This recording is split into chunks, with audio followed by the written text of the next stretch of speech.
sejam todos muito bem-vindos a mais um episódio do Ânima Saúde, podcast mais saudável deste Brasil. Nosso objetivo é trazer para vocês, semanalmente, profissionais altamente qualificados, porém com valores e propósitos muito bem estabelecidos. Eu sou a doutora Vanessa Vinck, a sua anfitriã, junto com... Dr. Diogo Vinck, atenção, em horário especial. Espero vocês quarta-feira, às 9 horas da noite. E hoje a nossa convidada, ela é nutricionista. E hoje a gente vai falar... A gente já trouxe uma nutricionista aqui, mas é uma nutricionista adulta. Hoje a gente vai falar sobre nutrição infantil. Ela é doutora em Ciências da Saúde, professora da pós-graduação em Comportamento Alimentar na Infância e agora tem, assim, a cereja do bolo. Ela fala sobre os 4 temperamentos na educação. Vai render, hein? Pois é, na educação da nutrição, né, infantil. Ela é casada com Guilherme, mãe da Mariana, católica. Seja muito bem-vinda, doutora Carolina Barros, ao nosso episódio de hoje. Muito obrigada, é um prazer enorme estar aqui. Na verdade, acompanho vocês há um tempo já e é uma realização. Então, agradeço bastante a receptividade e o carinho de vocês. Ai, que maravilha! Um prazer. E aí, tá conseguindo tolerar o calor do Rio, não? Em Goiânia é muito quente também, então para mim não fez tanta diferença. Então tá bom. Você veio diretamente pro nosso podcast, viu como que a gente tá, ó? Estamos com moral, Diogo Vinck. Que maravilha, hein? Então vamos lá, vamos falar de comida? Vamos. Engraçado, né? Hoje em dia, como, graças a Deus, né, foi falado, como a gente fala tanto sobre alimentos hoje. Eu falo muito com a Vanessa, a gente conversa muito sobre isso. Eu acho um absurdo até hoje, na nossa faculdade de medicina, a gente não ter um semestre sobre nutrição. A importância, e eu acho que hoje as pessoas começaram a ver a dificuldade que as crianças vêm com baixo peso e a importância da nutrição. Eu queria saber, assim, do tempo que você está formado para cá, houve você sente essa diferença das crianças se alimentando pior? Como é que vem isso? Com certeza. Na verdade, a gente tem duas vertentes, né? Uma é que as pessoas hoje estão mais conscientes. Antigamente, eu me lembro da minha própria infância, a gente não tinha muito conhecimento, os nossos pais, nossos avós davam alimentos que vinham sendo passados, vamos dizer assim, né, de pai para filho. Hoje em dia, a gente tem uma consciência maior de que os industrializados fazem mal à saúde e tem uma série de consequências à saúde da criança, mas, ao mesmo tempo, tem uma maior disponibilidade desses alimentos, né? Então, a gente tem aí uma dualidade difícil de lidar, porque ao mesmo tempo que existe uma maior consciência, existe também uma alta oferta. E muitas vezes a seletividade infantil vem justamente desse excesso, né, de exposição aos industrializados, às propagandas. Então, a gente tem que lidar aí com outras variáveis que a gente não tinha antes. É engraçado, eu converso muito, né? Eu lembro, década de 90, sucrilhos. Cara, um pote de açúcar com... Todo mundo comia na nossa sucrilhos. geração não comeu, né? E aí... Na época eu era atleta, né? Natação, diga-se de passagem. Que eu deixei de crescer. De mas eu já fui prata sudeste, tá? Diga-se de passagem, tá? Mas o que era o hábito? A gente comia chocolate antes de treinar para dar energia. Olha aí como é que era isso. E aí o café da manhã era sucrilhos. Sucrilhos com Mentira, leite. Sério? O teu também como atleta? Na época, federado. Né? Tinha que ser igual o leão do sucrilhos, né? Caraca! Mas vamos falar, você falou sobre seletividade, né? E como é que é? Quando é que uma mãe, um pai, precisa se preocupar com essa questão da seletividade alimentar, que essa criança come mal? Quando é que isso se torna um problema? Uma atenção? A gente tem alguns sinais de alerta. Na verdade, por definição, seletividade seria a criança que exclui um grupo alimentar inteiro. Vamos dizer assim, bem resumidamente. Mas a gente tem que olhar um pouco mais a fundo, porque se uma criança... precisa, por exemplo, de telas para comer. A gente já precisa também ligar um sinal de alerta, né? Na mãe, se ela né? só come, com certeza. Porque geralmente a criança pede porque ela já foi habituada, né? Já existe um ensinamento de que sentei à mesa, cadê o meu tablet aqui para eu comer minha refeição, né? Mas outras questões também de comportamento dessa criança. Muitas vezes as pessoas acham que é normal ficar andando atrás da criança, dando comida na boca. A criança está subindo ali pelas paredes, está brincando no parquinho, vem aqui. E aí E isso já é um sinal de alerta, né? Então, a criança, desde pequenininha, ela tem que ser educada a ter um lugar correto de se alimentar, ter a forma correta de se alimentar e, principalmente, estar em família, né? Não é aquela coisa assim, a hora que quer, sem muita rotina, sem muita regra. Tem que ter um ordenamento aí, questão dos 4 hábitos básicos. Então, eu acho que começa por aí. A gente entender que a seletividade não é simplesmente um problema alimentar, é um problema de comportamento dessa criança que vai muito além do que ela consome. Vai relacionar também com os hábitos da própria família dela. Acho que basicamente eu isso. entendo até isso, assim, até mesmo porque hoje a gente vive num mundo muito imediatista, né? Então, até os próprios pais têm falta de rotina. E acaba que as crianças também têm. Mas, às vezes, num ambiente mais regrado. Por exemplo, a criança que tem o horário para jantar ou para almoçar, senta à mesa junto com os pais, tem toda a regrinha, assim, sabe? É uma criança realmente orientada e dentro de uma casa com regras, tá? Porque essa parte é uma parte que, obviamente, a gente tem que entender, né? A criança tem seletividade alimentar, mas ela anda pela casa, ela não tem hora para comer, enfim. Só dessa bagunça, você já vai entender que talvez não seja uma seletividade alimentar. Isso. Mas uma criança já mais regradinha, sabe? Que tem rotina dentro de casa, que tem pais regrados, que tem horário para comer, mesa para se alimentar, toda certinha. Quando que a seletividade dessa criança regrada realmente, que não sejam coisas que estão aleatórias chamando a atenção dela, deve chamar a atenção dos pais da seletividade alimentar dessa criança? Porque a própria seletividade alimentar, ela pode ser característica de várias doenças, né, por exemplo. Então, quando é que deve chamar a atenção desses pais?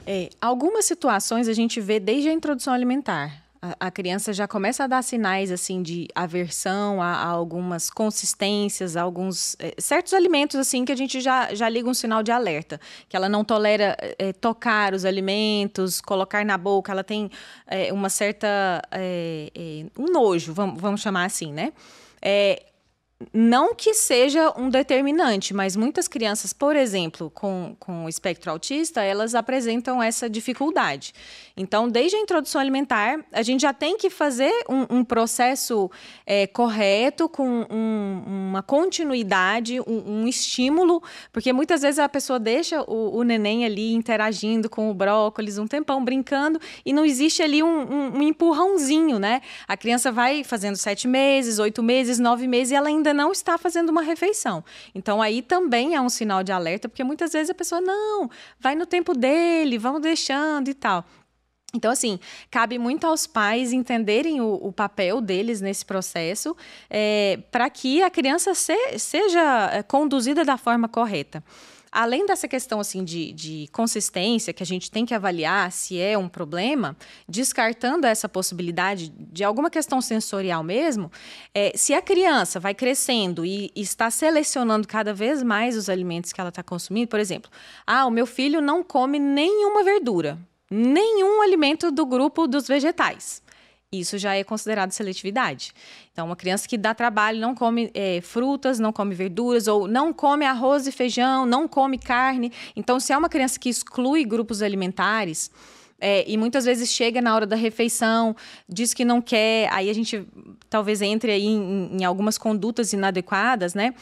Quanto mais os pais cometem erros, logicamente, querendo acertar, esses erros vão agravando o problema que antes era simplesmente um problema de comportamento alimentar e isso vai se tornando, de fato, uma seletividade alimentar. Então, na verdade, é um processo, né, que a gente tem que observar desde a introdução. Você começou falando sobre ordem. Primeiro, foi o que a Vanessa falou, essa família que tem ordem. Eu queria que você falasse um pouco sobre os quatro hábitos, que é legal explicar para as pessoas. Né? O que seriam esses 4 hábitos para caramba, aqui tá legal, não, aqui, porque a gente sabe que grande parte desses 4 não funcionam. Isso. É uma das primeiras coisas que eu avalio nos meus atendimentos, porque quanto menor a criança, mais atenta a gente tem que estar com esses 4 hábitos básicos, que são ordem, né, já que a gente começou falando.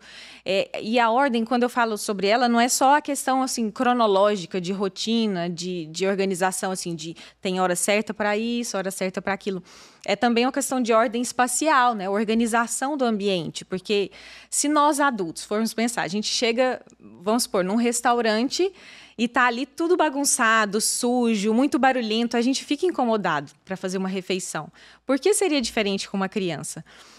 Então, muitas vezes a pessoa acha que tem uma coisa relacionada especificamente com o alimento que está fazendo a criança não querer fazer aquela refeição, quando na verdade existe algo no ambiente que está incomodando ela. Então, isso também precisa ser levado em conta, né?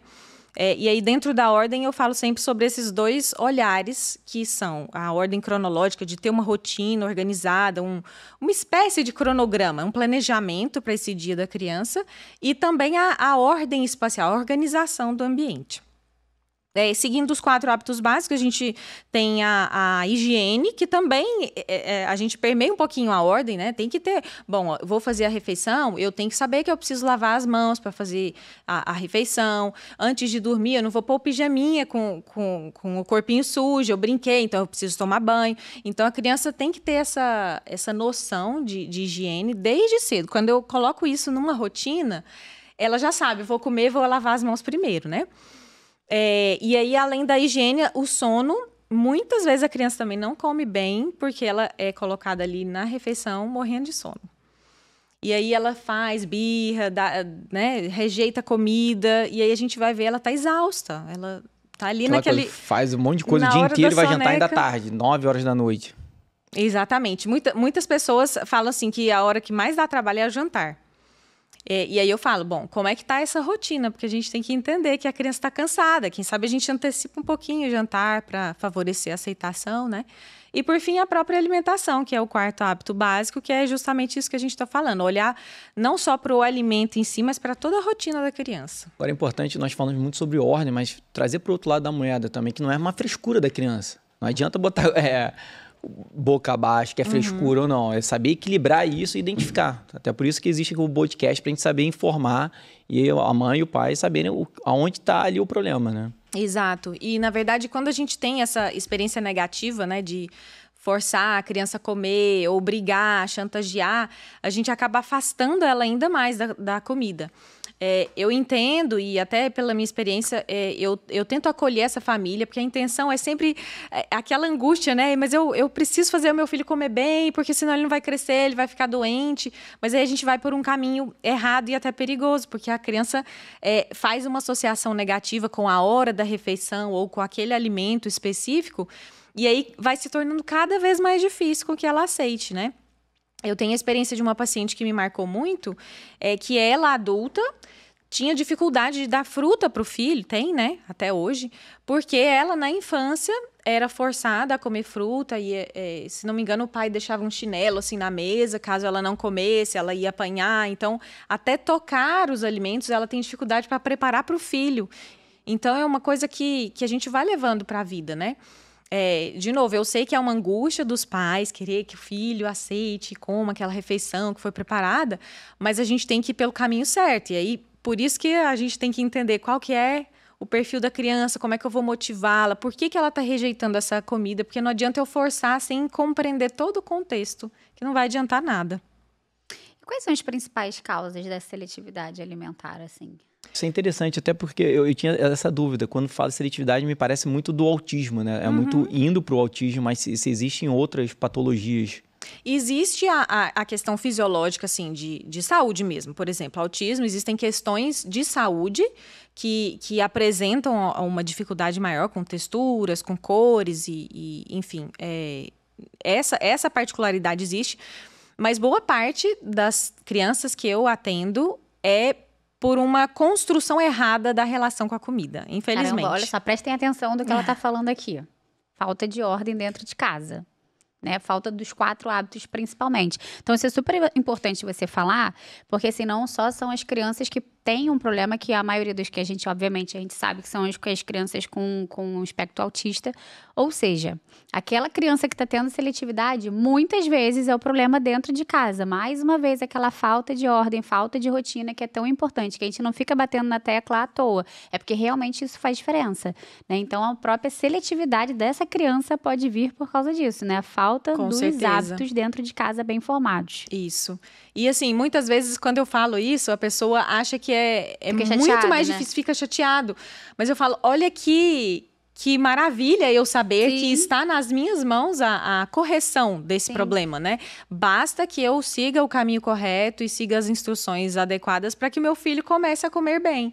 Então, eu acho que, assim, é uma oportunidade de a gente entender que é algo dentro de casa ali, o que eu tô fazendo que tá errado, é um caminho que eu tô tomando que eu preciso mudar, porque assim eu tenho a solução. Não é uma questão, por exemplo, de saúde que exige um tratamento, um acompanhamento, que talvez não vai resolver o problema, vai apenas minimizar. Então, eu acho que a gente, olhando por esse lado otimista, pode ajudar bastante as famílias. Mas aquela família que está olhando em casa e está checando, assim, sono, ordem, alimentação, higiene, ou seja, tem os 4 hábitos, fiz o curso de todo mundo que vende curso de 4 hábitos, estou assim, PhD nos 4 hábitos, minha casa é cheia de ordem e meu filho tem seletividade alimentar. Quais seriam as principais causas patológicas? Que a mãe realmente tem que prestar atenção e falar, isso aqui não está certo, né? Que é como até quase todas as doenças de neurocognição mesmo, né? Quando a gente até fala do próprio TDAH. O TDAH, antes de dar um diagnóstico de TDAH, a criança tem que estar redonda, ela tem que estar voando nos 4 hábitos, ela não tem que estar com tela, ela tem que ter...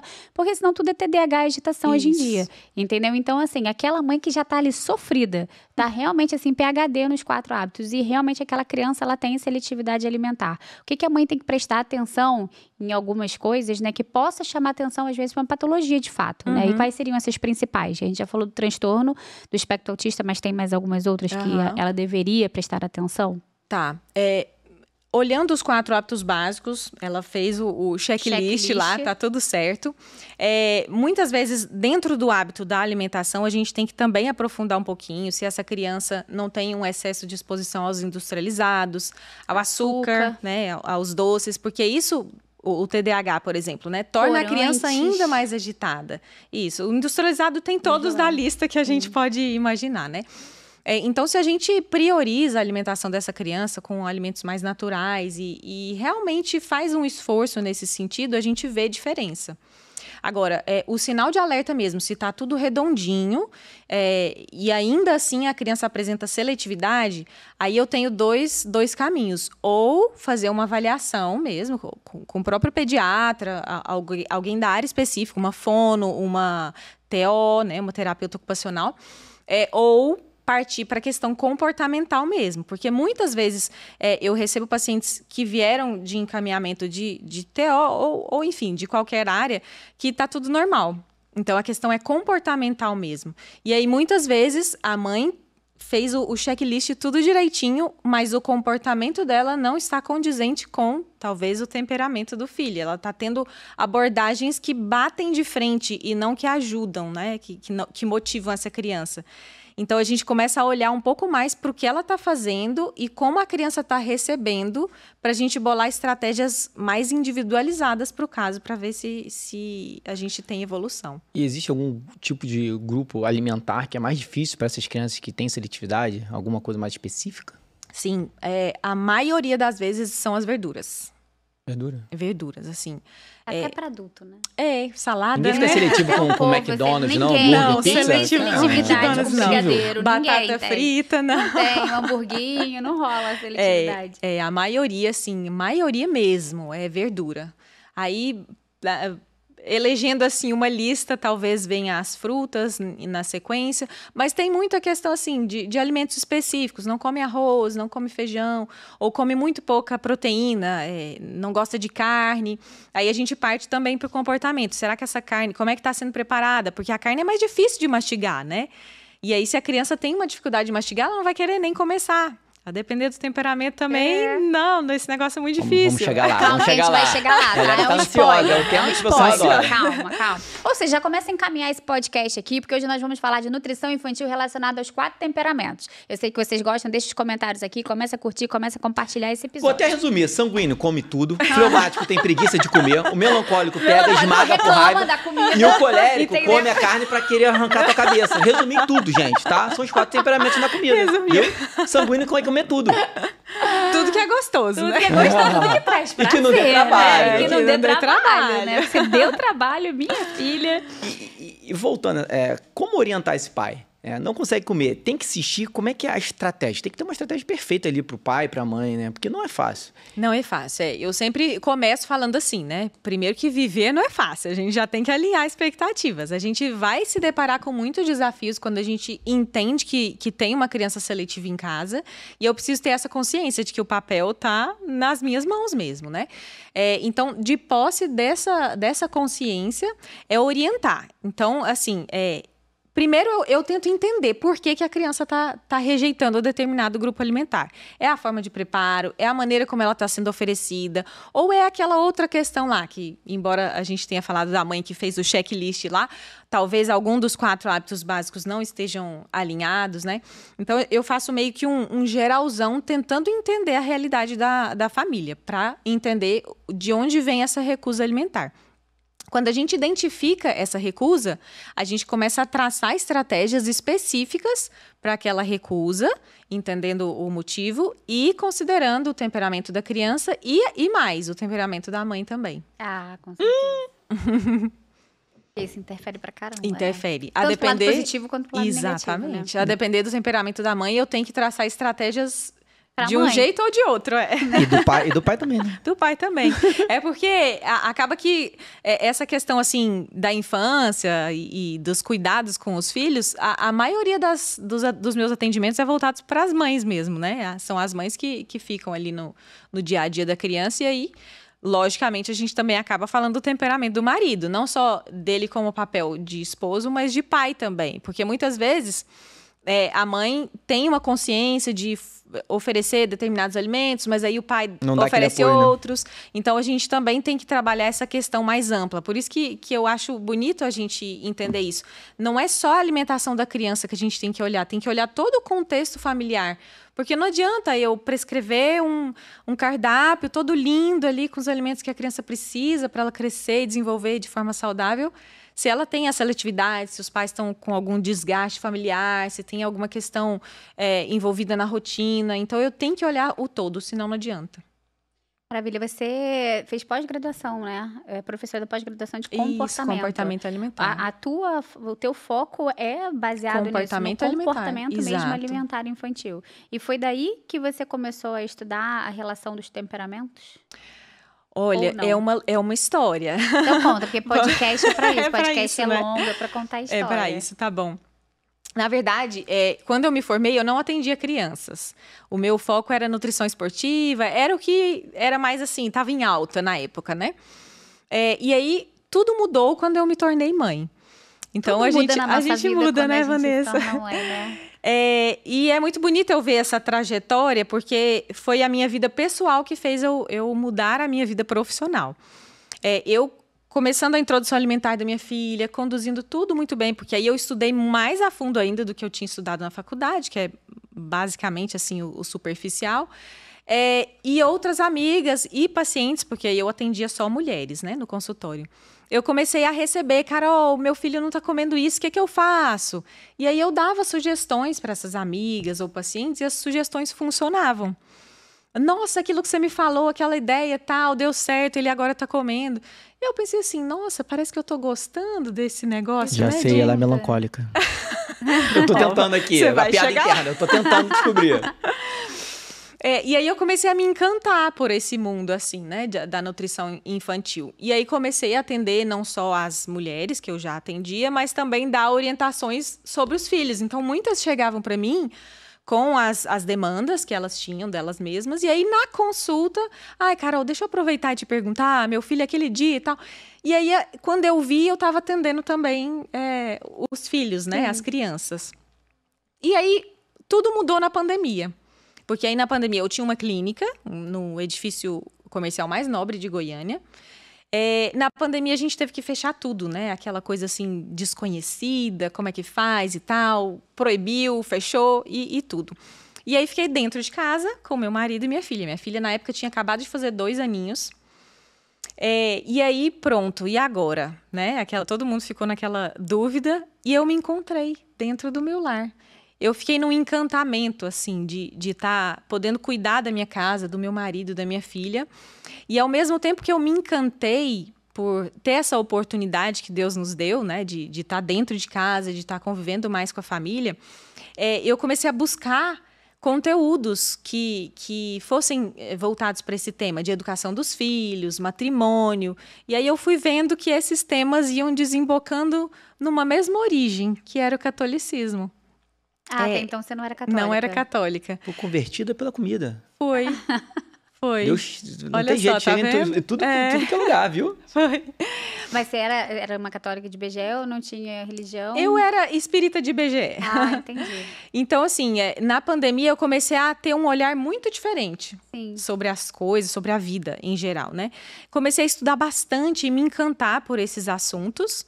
E um deles era o temperamento, porque ao mesmo tempo que eu estava muito encantada por poder estar em família, em casa, com meu marido e minha filha, eu me vi em situações muito desafiadoras, porque a minha filha é sanguínea. Sei como é. E ela tinha 2 anos. Então, eu estava naquela fase dentro de casa, porque a gente morava num prédio e nem no parquinho podia descer. E eu falava, meu Deus, essa menininha vai subir no teto, o que eu faço com ela? Pura E aí alegria. eu brincava de pique-esconde, e parece que a energia nunca Não acabava, acaba. né? Então, eu ficava me questionando, será que eu estou errando em alguma coisa, né? Porque eu, quando criança, eu era muito alegre. Minha mãe fala que eu era muito criativa e conversava e tudo, mas era uma criança, vamos dizer, quietinha, assim. Eu não era uma criança agitada. Então, eu pensava, né? O que eu estou fazendo que eu estou errando, de repente? E aí, nesses estudos, eu comecei a ir também na parte de temperamento. Eu fui indicada por uma amiga a ler o livro do Ítalo, né? Os 4 temperamentos. Todo mundo começa pelo Ítalo, não é? né? O Ítalo é a chave Na educação dos filhos, Ele virou muitas chaves na minha vida. Né? Ele e a Sâmia. E aí, depois, o meu mentor, Edu Fernandes, me presenteou com aquele livro que, para mim, também é um dos melhores a respeito dos temperamentos, que é O Temperamento que Deus lhe deu. Sim. E ele dá um geralzão sobre tudo, sobre o nosso temperamento, o do cônjuge e o dos filhos. Então, eu me encantei muito sobre esse tema e eu pensei, meu Deus, eu entendi agora, né? O propósito de Deus me enclausurar, né? Enclausurar todos nós, e me mostrar como é que eu posso conviver de forma mais compreensiva e eficiente ao mesmo tempo. E a minha vida pessoal foi extravasada para o meu profissional também, porque aí esse conhecimento todo que eu estava adquirindo e buscando sobre matrimônio, educação dos filhos, a própria nutrição infantil, que eu já tinha começado, né, a aprofundar mais, e aí, por fim, a cereja do bolo foi os temperamentos, e aí eu comecei a me encantar e colocar isso nos atendimentos também. Aí as pessoas, nossa, mas que interessante, nunca ouvi. Então, foi na pandemia que eu comecei a... Mas você devia ser uma workaholic, assim, trabalhava antes. Olha, disso tudo, eu da não pandemia. chegava a ser, mas... Era um foco muito trabalho. Mas era, assim... E eu percebi, assim, eu achava que eu me dedicava à minha filha, à minha família. Eu nunca tive babá, assim, não delegava. Minha mãe me ajuda muito, meu marido também. Todo mundo cumpria direitinho, né? Mas...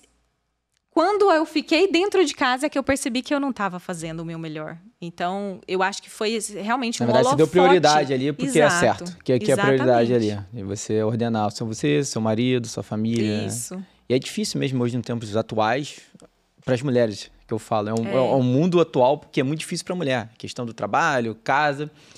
Mas a pandemia ajudou muita gente nesse ponto. No momento que você ficou no lar, caramba, e conseguiu pensar e deixar Deus entrar ali no seu coração, opa... você aproveitou.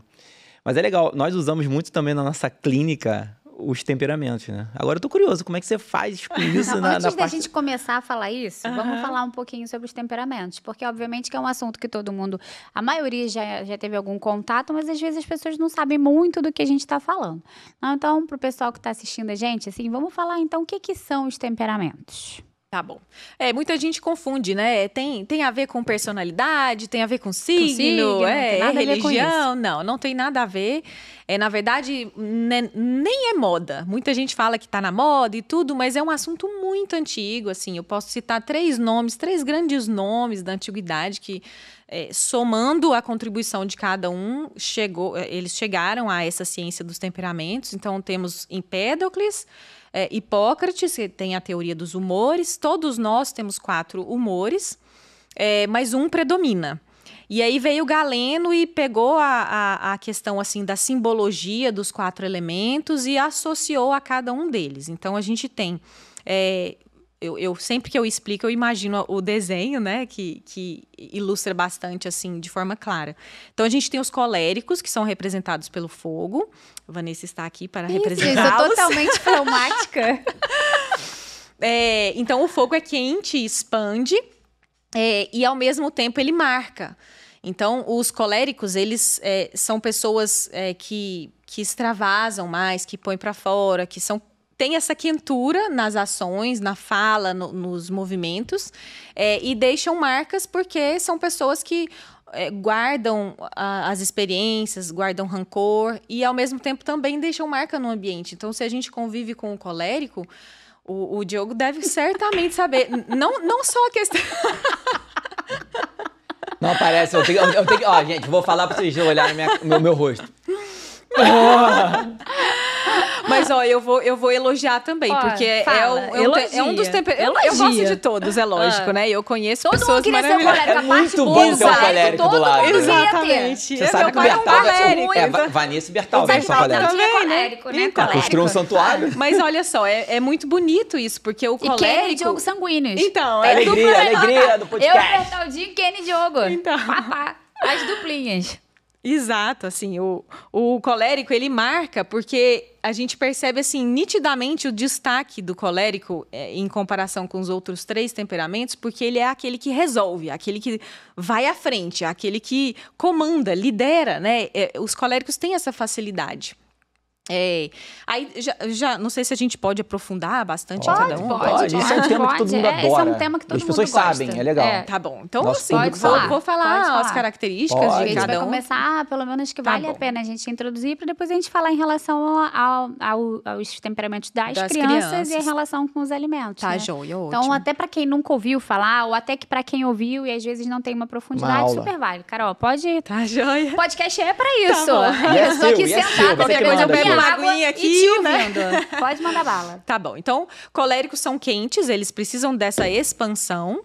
São representados pelo fogo, porque deixam marcas. Então, ao mesmo tempo que podem ser essa chama acesa para liderar, para conduzir, para resolver, essa proatividade é muito marcante. A cara do Olha só, não tô fazendo entendendo nada, cara. essas caras. Gente, eu não tô fazendo nada. Não estou entendendo essas caras de boca. Nossa, um foguete. Oh, eu não tô falando de ninguém específico aqui. Que perde tudo, é voado, eu já sei da história da chave. Senhor, eu combinei com a Kenny, a luz vai acabar. A luz vai acabar. Então, assim, ao mesmo tempo que a gente admira os coléricos nesse sentido, se os coléricos são um fogo desgovernado, vamos chamar assim, eles podem magoar as pessoas, porque eles são intolerantes, eles têm uma ira muito marcante. Então, são pessoas que precisam trabalhar mais a humildade, porque tendem tendem a se achar os donos da razão.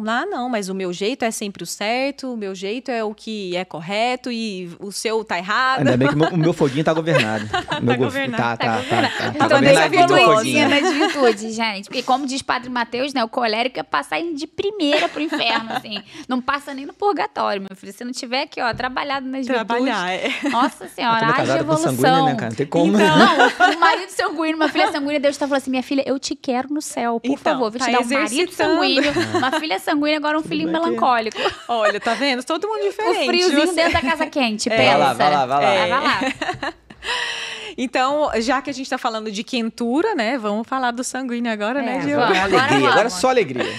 Sanguíneo é muito alegre. É a alegria da casa, exatamente. Muito bom. Eu gosto também. É uma pessoa muito animada, muito extrovertida e, de novo, pela quentura, tem essa necessidade de expansão, de falar, não só com a fala, expandir, mas também com o corpo. São pessoas que geralmente se movimentam mais, e aí quando a gente vai falar das crianças, a gente percebe que são crianças mais agitadinhas, né? Agitadinhas.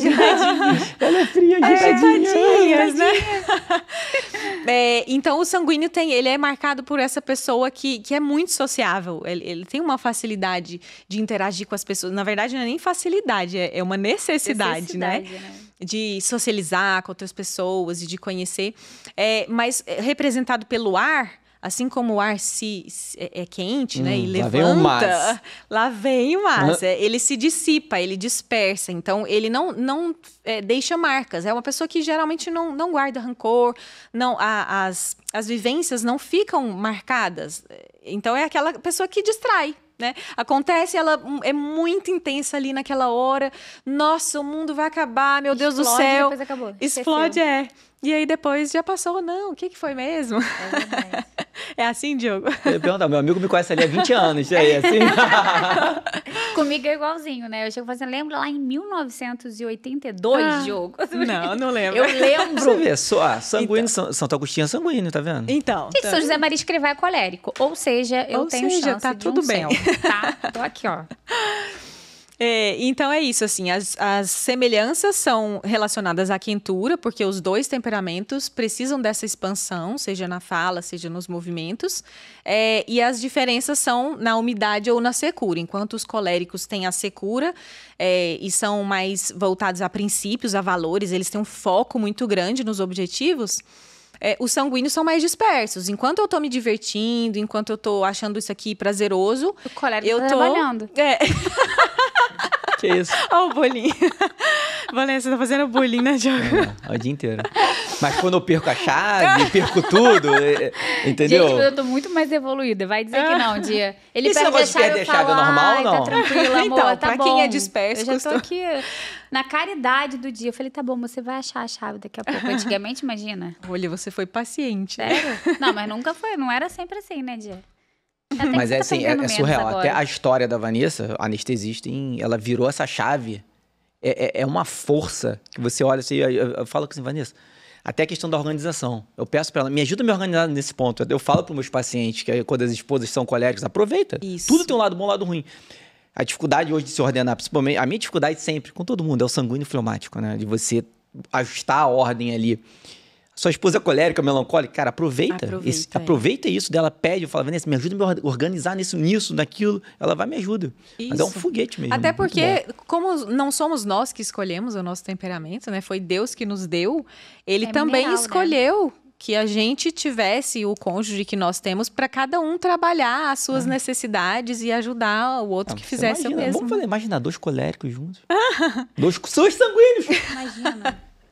E tem muito. né? Dois coléricos casados. Eu nem se eu Tem. parar pra pensar, eu nem consigo imaginar dois coléricos casados. Assim, do nosso rol de amigo, dois sanguíneos. Sempre tem, né?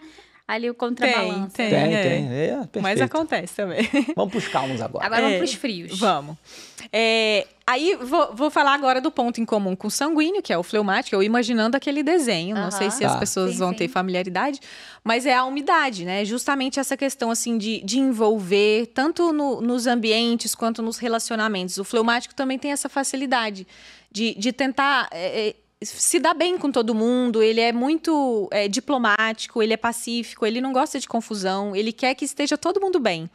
Então, uma característica muito marcante do fleumático é essa. Ele é uma pessoa fácil de lidar, assim, não é aquele que dá grandes problemas, né? Tão não dá fácil que dá confusão raiva, quanto... né? O cara dá raiva, cara. O cara, pô, Ele é muito flexível, assim, ele gosta de agradar, então para ele tudo bem. Muitas vezes essa também esse é um ponto de dificuldade de quem convive com o fleumático, porque escolhe onde você quer ir. Não, escolhe onde você quiser, né? O meu marido pena comigo, porque eu sou uma fleumática. Mas aí, como os temperamentos úmidos, eles têm essa umidade, essa facilidade de se envolver e se deixar serem envolvidos, essa flexibilidade ajuda com que eles se adaptem com facilidade também. Diferente dos temperamentos secos, que pela rigidez, eles gostam das coisas ali daquele jeito. E tem dificuldade de mudança, né? De lidar com mudança. Já os sanguíneos e fleumáticos têm uma facilidade maior. Então, especialmente os fleumáticos são mais moldáveis, vamos dizer assim. Então, se é um fleumático, vou lá na infância, né? Que é educado, por exemplo, por um pai, uma mãe que tem um hábito da ordem mais regradinho e que impulsiona mais essa criança, ela vai crescer com muita naturalidade, tendo essas características, ao invés de ser uma criança passiva, assim, que só vai seguindo e deixando as coisas serem levadas. Então, essa é uma definição, assim, talvez, do fleumático. E aí a gente agora finalizando o quarto temperamento, que é o melancólico, que também tem em comum com o fleumático a frieza. Não falei do elemento do fleumático, né? Que é a água, que justamente tem essa capacidade de se moldar. Se eu coloco a água num copo, ela fica no formato do copo. Se eu coloco ela, se eu derramo ela no chão, ela se espalha. É preguiça pra se mexer, né? É preguiça. Mas ó, a água pode virar um tsunami, né? Depende do que tá aí, nem né? fala. Eu tenho medo. Eu também tenho. E aí o melancólico, ele tem em comum essa frieza, que é essa necessidade de ficar quieto, na verdade. Enquanto os temperamentos quentes têm a necessidade de expandir... Eu também irrita o melancólico pra ver só. Aí o melancólico também tem a rigidez, né? Os temperamentos frios, eles não têm a necessidade de interagir, de fazer um comentário, de se movimentar. Se eles chegam num ambiente diferente, eles observam. E o melancólico mais ainda. O melancólico, ele é muito observador, muito metódico, muito perfeccionista. Muitas vezes ele é mal compreendido como uma pessoa, assim, meio antissocial. Meio marrento, né? Meio marrento. Porque ele não faz questão, assim, de interagir com as pessoas. Chegar, tem um monte de gente ali, não é aquele que fala, oi, pessoal, tudo bem? Bom dia. Ele fica na dele, fala um bom dia baixinho ali, né? Então, é uma pessoa, assim, mais introspectiva mesmo. E, assim como os coléricos, ele guarda. Então... Não, pra mim o melancólico é um colérico pra dentro. Mas né? Porque as coisas parecidas, as partes positivas são muito parecidas, né? E as negativas também, Isso. Né? Só que ele implode. Só que, exatamente, só que ele guarda e o colérico explode, o colérico explode e o melancólico tem muitas implode. Características Exatamente. parecidas, né? Eu tenho um exemplo muito bom disso. Eu termino a consulta, eu vou conversar com o Felipe, ele finge que tá dormindo. O Felipe é melancólico? Nossa senhora. O melancólico morre. Aí ele finge que tá dormindo. Imagina, já tá atendendo, falando com as pessoas. Aí chegou, eu acabo, quero falar. Eu juro que essas vezes ele chega e tá fingindo que tá dormindo. Então, o sanguíneo com o melancólico. O sanguíneo quer socializar e o melancólico não faz questão nenhuma. Então, basicamente isso. O melancólico é representado pela terra, né? Que é aquele solo firme, onde a gente pode se sentir seguro. Então, de pontos positivos do melancólico, ele é uma pessoa assim que para ele tomar uma decisão, ele já pensou muito, já analisou muito, já estudou e já pesou todos os prós e contras. Você pode confiar que se ele está falando é porque ele está seguro disso.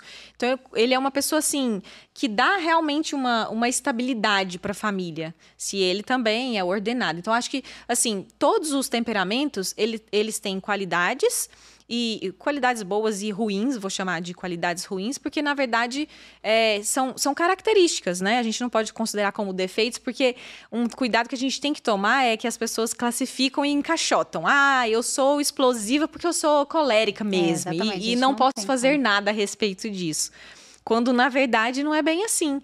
É justamente tendo esse conhecimento de que, nossa, eu preciso trabalhar a minha paciência, que eu explodo com facilidade, é que eu tenho que prestar mais atenção nisso e me empenhar por isso. E nas crianças, que no caso é o teu trabalho, você faz voltado para elas. Qual a idade, assim, que a gente consegue realmente começar a identificar os temperamentos nas crianças? Tá. Para ter certeza mesmo, idade da razão, 6, 7 anos. Mas algumas crianças, desde bebezinha, a gente já consegue ter alguns sinais. Cara, na barriga. Exatamente. A Luísa tava cambalhota na barriga da Luísa. A minha também. Eu vou te falar que o meu melancólicozinho tem 3 anos. Ele chega pra mim e fala assim, mãe, eu não gosto muito de falar com as pessoas não, mãe. Me deixa quietinho. Me deixa quieto. Mas aqui, mãe. Não tem como. Então, e o melancólico, quando criança, o melancólico é interessante porque ele fica bem brincando sozinho, né? Total. Ele tá ali num cantinho, a montando um quebra-cabeça. Até hoje fica assim, mãe. Brinca comigo, o Lucas ela fica te ali, chama. Tranquilo, quietinho, brincando, pequenininho. E o sanguíneo é o oposto, né? Porque o sanguíneo, ele exige mais da nossa atenção, da nossa companhia. Fica chamando pra brincar, pra fazer as coisas junto. Então, é muito interessante a gente entender o temperamento da criança pra gente traçar a estratégia correta, porque não adianta. Até no meu livro eu cito esse exemplo. Se eu quero fazer uma abordagem nutricional com uma criança e trabalhar a questão alimentar com ela, eu posso propor uma gincana muito animada, muito criativa, em tanto tempo você vai lá. Então, Você vai lá, pega aquele alimento de tal cor, coloca nesse cesto, toca o alarme, não sei o quê. O sanguíneo vai amar aquilo ali. Se eu propuser isso pro melancólico, eu vou afastar ele da comida. Então, é por isso que é muito importante a gente entender o perfil da criança, as características que ela nos apresenta, porque senão eu vou na contramão do que eu desejo, né? E daí, a partir desse teu estudo, né, que você veio fazendo na pandemia, você começou a estudar sobre os temperamentos, comportamento infantil, né, toda a parte que envolve uma família. E aí você trouxe isso de volta para o seu consultório. E hoje você faz essa abordagem. Faço. Então, não necessariamente só para crianças que têm seletividade alimentar, mas às vezes que comem pouco, ou não estão crescendo, não estão alimentando, ou não gostam de algum alimento também, enfim. Como que você aborda essa criança? Porque tem uma abordagem da criança, mas também tem uma abordagem dos pais, da mãe. Né? Como é que você faz isso no seu consultório? Desde o começo eu já falo que não adianta. Se a pessoa me procura, muitas vezes ela me procura com a pontinha do iceberg. Meu filho come mal. Mas a gente começa a conversar sobre outras coisas e começa a identificar outras questões que precisam ser trabalhadas antes da alimentação. Então, esse é o primeiro ponto. Você já identifica o temperamento da mãe. Exato, já identifico. Então, o meu atendimento, na verdade, é voltado para mães. Como se eu fosse uma mentora de mães mesmo. Porque a mãe me procura, muitas vezes com uma demanda da criança.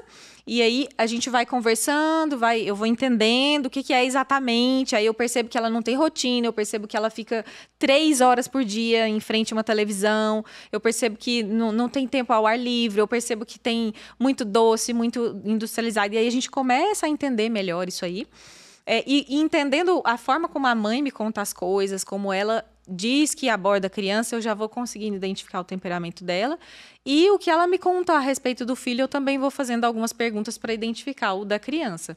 Porque se eu consigo entender qual que é o problema e a origem desse problema, eu já tenho uma carta na manga, né?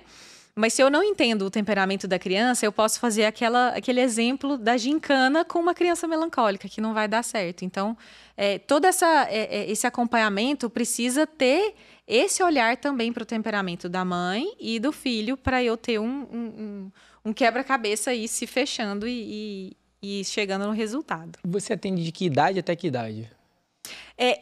O meu foco é a primeira infância mesmo, assim, o principal público que eu atendo é a primeira infância. Mas eu atendo desde mulheres que ainda não têm filhos, porque as demandas são antes, né, da pessoa ter filhos, até crianças de 10 anos, 11 anos no máximo. Porque aí já eu não tenho tanto foco nessa faixa etária. E você tem alguma estratégia em relação para cada temperamento? Aí que eu quero saber, eu estou muito curioso para isso. Por exemplo, a mãe que te procura com seletividade alimentar para cada temperamento. Como que você citar? Sanguíneo, colérico? Ótimo, legal. E depois a gente também usa os temperamentos das mães. Depois fala das mães, eu quero saber das crianças. Tá bom. Chegou uma criança lá de 10 anos, uma sanguínea. Vamos lá, começar com o melhor temperamento. Começa a prestar atenção aqui, começa a compartilhar isso no WhatsApp da escola. Tá? Vai todo mundo, isso aqui é super importante, essa informação. Então, começa a compartilhar esse episódio lá naquele WhatsApp do colégio, WhatsApp das mães, das amigas, começa a compartilhar aqui. Vamos lá. Então, é muito legal isso, porque depois que eu faço todo esse passo a passo, identificando onde está a origem do problema, pronto, identifiquei o temperamento da criança. Vamos começar pelo sanguíneo, já que o Diogo pediu, que ele já está todo animado. Não se aguenta. O sanguíneo, como eu falei, ele gosta de diversão, ele é uma pessoa muito animada desde a infância. A gente vê que as crianças sanguíneas, elas são deslumbradas, elas são animadas, elas chegam num lugar novo, elas já ficam assim, gritam e já querem ir lá se misturar com as crianças, né? Então, eu defini palavras-chave para facilitar no atendimento. Então, o sanguíneo, a palavra-chave é divertir. Se eu entendo que eu vou motivar o meu sanguíneo com diversão, eu tenho meio caminho andado. Porque se eu for olhar de novo, vamos para o melancólico, que é o outro extremo, né? Se eu for tentar divertir o melancólico, não que uma criança de qualquer temperamento, todas vão querer se divertir. Mas a depender de como for essa diversão, eu vou afastar. Então, lógico, todas gostam de brincar, todas são alegres, mas tem certas estratégias que funcionam melhor para algumas e não tanto para outras. E aí, para o sanguíneo, a gente vai tentar entender que essa é uma criança muito criativa, que usa muito a imaginação. E se eu falar assim, essa salada aqui, passou uma fada e pôs um pó aqui de mágica, que cor que é o pó que você acha que ela pôs? Aí a menininha vai falar, eu acho que é um pó de estrelinha, de tal. E aí ela usa a imaginação e aquilo se torna interessante para ela. Ai, Carol, uma dúvida que chega muito para mim. Ai, Carol, mas aí eu não tô manipulando meu filho, porque ele precisa aprender que tem que comer isso e pronto. Eu não vou querer ficar... Essa é a mãe colérica falando. Muitas vezes, eu não queria dizer, né? Mas muitas vezes. Mas assim, o que a gente tem que entender? Muitas vezes, nós adultos usamos de artifícios para nos auxiliar a cumprir determinadas tarefas. Então, se eu sou uma pessoa esquecida, eu ponho um alarme para me lembrar de fazer determinadas coisas. Ou se eu sou uma pessoa assim um pouco mais... que precisa de uma animação externa e eu tenho preguiça de fazer exercício, eu vou pôr uma música animada, vou pôr uma roupa adequada e tal. Então, a gente que é adulto usa certas estratégias para que a gente cumpra o que a gente precisa cumprir, por que não entender que uma criança também é assim? Então, não é manipular, pelo contrário, é usar de forma mais inteligente o perfil daquela pessoa, daquela criança, Lembra, né? amor, Luísa? Eu fiquei um ano pedalando pra Disney com ela. Pra ela poder comer. E aí botava o ovo, eu fazia o ovo com 2 olhos, Disney, e era não sei o quê. E vamos pedalar, e vamos comer. Cara, era muito bom. Canto, senhor. Então, foi pro lado da diversão, né? E aí as mães, ai, Carol, mas então eu vou ficar o dia inteiro tendo que divertir meu sanguíneo? Não. Mas enquanto eu tô começando a querer aproximá-lo da comida, é interessante que eu entenda que é assim que eu vou motivar a criança. Não é que tudo agora que eu for fazer com a criança sanguínea, eu preciso virar uma palhacinha para divertir a criança. Isso aí né? entra a parte da importância da ordem, né? Porque, por exemplo, quando você tem essa criança, o Diogo falando, aliás, a gente brincava... Diogo brincava, né? Porque eu já falava, vai lá, amor. Sanguínea essa com parte você. está contigo, essa parte. Então, o que a gente fazia, essas partes... Mas a Luísa era uma criança menor. Hoje em dia, a Luísa já é uma criança maior, por exemplo. Ela já tem 8 anos, continua sendo sanguínea, porque é um temperamento mineral, você não deixa de ser. Enfim, só que hoje em dia é muito diferente em relação à alimentação. Então, eu entendo isso muito como a ordem do dia a dia, né? Isso. É óbvio que quando é pequenininho, você vai precisar usar mais desses artifícios, não só para comida, para o banho, né? Vai lá que vai sair uma água colorida. Vamos tomar do banho chuveiro, de cachoeira, né? Você já viu as estrelinhas que tem lá dentro do banheiro, né? Então, aí vai, né? Isso. Então, assim, só que conforme você vai crescendo, a criança vai amadurecendo e você também vai tendo ordem dentro de casa, ela vai entendendo, então, aquele medo daquela mãe, será que isso, aquilo? Não, ela vai entendendo que ela, de fato, ela tem que fazer. Exato. Né? E ela tem que comer porque é bom, porque é importante, porque ela precisa crescer, porque ela precisa ficar forte. Isso vai ao longo. Então, não é uma coisa que você vai levar isso pra frente, pra sempre. Isso, ficar sempre divertindo. E geralmente acho que são as crianças menores, né? Isso. E o medo que a mãe tem que ter é dar tela pra essa criança. Exatamente. Porque o artifício de dar tela pra criança comer, ninguém tem medo. Que ali tá uma cobra na mão da criança. Esse ela é o não perigo. tá nem vendo o que tá comendo, né? Isso é o perigo. Mas é muito isso que você falou, Vanessa, porque muitas vezes a mãe fica nessa barreira. Não, mas aí eu vou ter que ficar divertindo ele a vida inteira. Não. Quanto menorzinha a criança for, menos ela sabe fazer as coisas. E mais presente a gente tem que estar para que ela adquira o hábito que a gente quer que ela exerça, né? Então, eu posso começar divertindo, por exemplo, a hora do banho. Você vai tomar banho na cachoeira. Será que a sua cachoeira vai ser azul ou verde? Então, eu vou usando a criatividade com essa criança para levar e para criar o hábito. Uma vez criado o hábito, que ela entendeu que antes de colocar o pijama, ela vai sempre tomar banho, não vai precisar sempre falar da cachoeira mais. Esse é o ponto máximo aqui que a gente tem que chegar, né? Porque existe o tempo para a criança criar e se ordenar nos 4 hábitos que são necessários para qualquer criança em desenvolvimento. Isso tem um tempo, né? É aquela coisa, educar é você repetir todos os dias a mesma coisa, infinitamente, várias vezes ao dia. Só que vai chegar um momento que aquilo ali vai andar sem você, entendeu? E eu acho que é essa parte, né? Exato. A gente não vai precisar fazer isso sempre, né? É um tripé que eu cito no meu livro, assim. A gente tem que entender que precisa ter... persistência dos pais, porque muitas vezes, eu tentei uma vez e não deu certo. Não, essa estratégia aqui não funciona.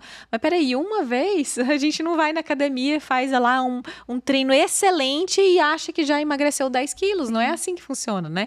Então, é persistência, consistência de fazer todos os dias do mesmo jeito, uma rotina sempre ao menos parecida. Não dá para ser exatamente no mesmo horário, mas uma ordem. Sim. Depois de jantar, eu tomo banho. Depois de tomar banho, eu ponho o pijama. Depois eu escovo os dentes, eu deito, eu faço oração. Sempre do mesmo jeito, né? E sempre linkando, né? Agora a gente vai fazer o quê? Não é assim, agora a gente vai tomar banho, vai tomar banho, agora você vai dormir, daqui a pouco... Não, agora é hora de fazer o quê? Jantar. Isso. Beleza, depois de jantar a gente faz o quê? Tomar banho. E depois do banho, o que a gente vai fazer? Jantar, dormir. Essa é a importância, a criança tomar isso. Senão também ela entra num automático onde ela não sabe nem qual é a rotina dela. Porque ela tem uma mãe ou um pai falando, agora vai comer, agora vai tomar banho. Agora, ela vira um robozinho, né? Que ela só vai fazer pelo comando. Se o pai não deu comando, o que você tem que fazer agora? E não agora, sei. né? Entendeu? Exatamente. E aí, essa é a criança sanguínea. Essa é a criança sanguínea, divertir, né? Vamos pro colérico agora, né? Colérico. Colérico, quando criança, não dá muito trabalho, né? Ele desde pequenininho, ele não gosta. Pega a comida e arremessa na tua cara. Pega a comida e joga. O colérico, quando é pequeno, não quer nem... Ele já começa a nem querer tomar bronca, né? Aí já faz tudo certinho o colérico, a criança colérica. Olha, faz o colérico, assim, sem querer... também criar problema com você, tá, Vanessa? Mas, olha a fleumática querendo harmonia nos relacionamentos. Mas os coléricos são os que mais dão trabalho para as mães que me procuram. Para tudo, para educar também, sabe? Porque os coléricos, desde criança, sim. Desde criança, eles impõem. Eles querem mandar na casa. Eles querem... de fato, se sobressair aos pais. Então, se o colérico tem pais que são mais permissivos, esse colérico vai virar o reizinho da casa. Ele é que vai falar se ele quer assistir televisão ou não, ele que vai falar se ele quer dormir agora ou não. Então, a gente tem que ter um cuidado muito grande. Por isso que eu sempre analiso também o temperamento da mãe, para eu poder orientá-la da forma adequada.